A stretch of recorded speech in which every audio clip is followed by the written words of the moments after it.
So, ayun guys, good afternoon. So, kararating lang natin, galing tayo ng DFA. So, may share lang ako sa inyo. Yan, kumuha tayo ng, ng passport. Kasi yung passport natin nawala, di ba? So, hindi ko alam kung saan ko siya nalagay. Pero di-share lang siya. Na-misplace ko, hindi ko alam kung saan ko ba siya nailagay. So, ayan, kumuha tayo ng bago.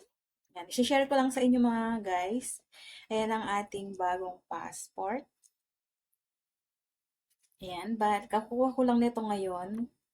So, ayan. Tapan natin yung medyo may ang ating information. So, ayan. Yan ang mga kainday. So, nakuha na natin yung ating passport. Yan. 10 years valid yan. So, yan. Pwede na tayong gumala. Charot.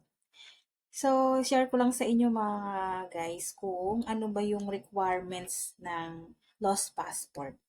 So, kahit invalid or valid yung passport natin, pag nawala, we need to get a police report. Yan. Yun ang pinaka importante.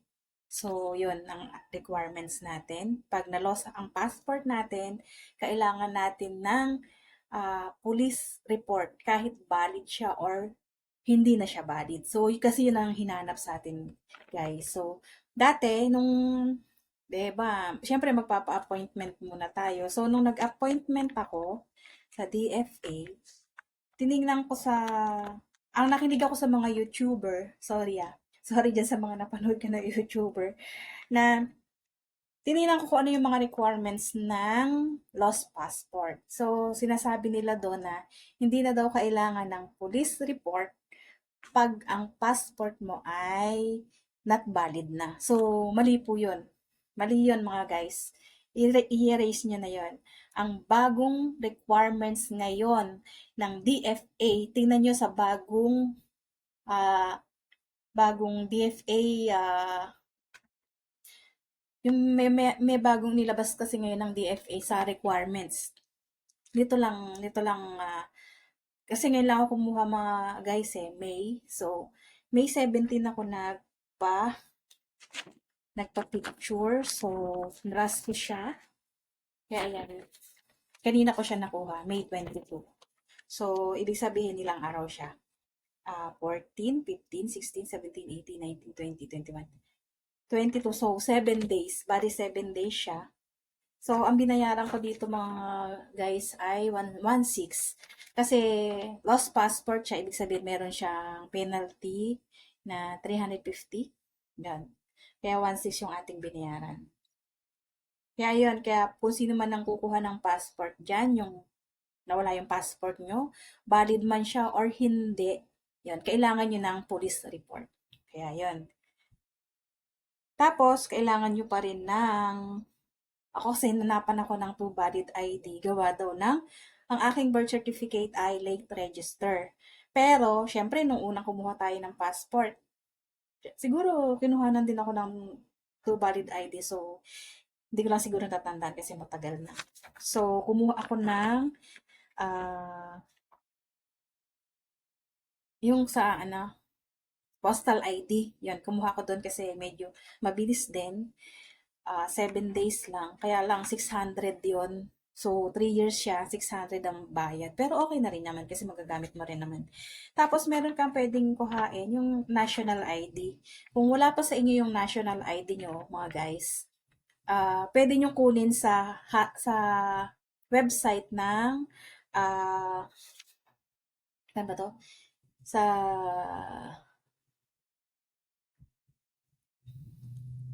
national ID, yun, nationalid.gov.ph, yun. Doon nyo makukuha yung, nyo, yung national ID nyo. Pwede nyong ipalaminate yun kasi inaano na yun, ino-honor na yun ng lahat ng government agency, na-allow na yun na i-accept. Kasi nasa memorandum na raw yun mga guys, so ganyan siya. Ako lang yung nagpa-laminate nito. So, yan. Magagamit nyo na rin yan. And then, makukuha nyo to sa hotline, sa government.com.ph yun. Eto, pwede rin to, yung i-send sa inyo ng government na yon sa postal, national ID. Isasend nila to sa email nyo. Pwede rin to, pero pag nasa DFA na kayo, kailangan yung buksan yung isinend sa inyo ng national ID. Kasi kung Xerox lang na ganito, hahanapin pa rin yung in-email sa inyo yung pinasa sa inyo mismo ng national ID. So, buti na lang ako, kumuha na rin ako ng postal ID para, ayoko kasi ng pabalik-balik mga guys. So, ang hirap kasi ng pabalik-balik, di ba? Pamasahe pa lang, lugi ka na. Yun. So, ayan lang ang aking maisi-share sa inyo.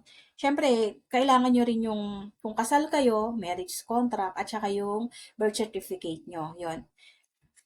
Ito, ang talagang requirements mga guys, ah, kung kasal kayo, marriage contract, birth certificate, 2 valid IDs, and then, sa lost passport to ha, lost passport, then, kailangan mo rin ng police report. Yun, kahit valid or not valid na yung passport nyong nawala.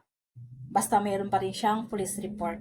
So, syempre, wala namang bayad yung police report mga guys. So, kailangan nyo, okay lang yun. Pwede nyo nang kuhanin. Wala namang bayad yun. Kahit pag kumuha ka naman ng police report, kailangan mo naman ng barangay clearance. So, sa barangay clearance, wala rin namang bayad. Walang mga bayad yan mga guys. Kasi, di ba dati, inutos na yan ng ating dating Pangulo na wala nang bayad yung mga ganyan. So, yun. Yan, kaya 2 beses ako bumalik. Pangatlo kanina, yung pag-release na ng passport. So, worth it naman kasi nakuha na natin ang ating passport, di ba? So, pwede na tayong maggala. Charot. Yan. It's so happy na. Yan, iingatan na natin to. So, 10 years ang validation nito, mga guys. So, kung ayaw mong mahirapan sa pagkuha ng mga requirements, so, pag-ingatan. Di ba? So, ayan, lalagyan na natin dito. Kasi ako hindi ko alam kung saan ko siya nailagay. Ano naman, ano na yun, hindi na yun valid. Baga, expired na siya. So, yun lang, tandaan nyo.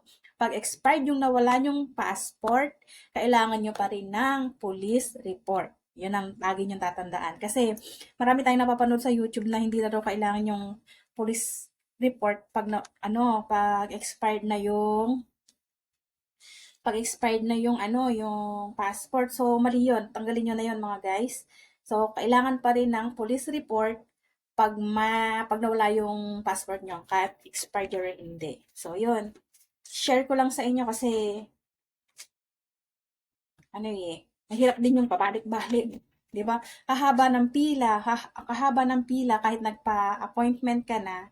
So, mahaba pa rin yung pila mo kasi syempre marami kayo yung time ng oras na yon, marami kayong magkukuha ng passport, marami kayong nagpa-schedule.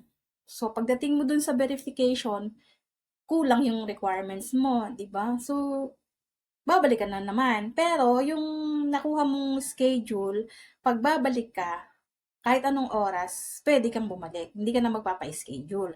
Sasabihin mo na lang sa kanila na binabalik ka kasi kulang yung requirements mo. So, bibigyan na ulit na ng number. So, syempre, pipila ka pa rin, di ba? Kaya, ayan. Kaya ako 3 beses akong bumalik. Kaya, yan. Okay na yung ating passport. So, pag-iingatan na lang natin yan. So, ayun lang. Guys, yung aking share sa inyo. Para kung sino man yung kukuha ng passport dyan na nawala yung passport niya. Yun ang requirements niya. Kung kasal kayo, marriage contract, birth certificate, 2 valid IDs kung late registration yung birth certificate nyo. Tapos, kahit valid or hindi na valid yung passport na nawala, kailangan nyo pala ng police report. Ngayon, kung kailangan nyo ng ID, ang acceptable ID ay postal ID or driver license. Nakalagay naman din doon. Tapos nga yung national ID yan. Ipa-xerox nyo na. Kasi Xerox lang yung kinukuha pero tinitingnan pa rin nila yung original. So, yan. 'Di ba? Para may ma-share naman ako sa inyo guys. Kasi I'm happy. Charot. I'm happy guys kasi nakuha ko na yung aking passport. 'Di ba? Kahit naman pabalik-balik tayo. So, yan. Hindi na tayo pakaba-kaba.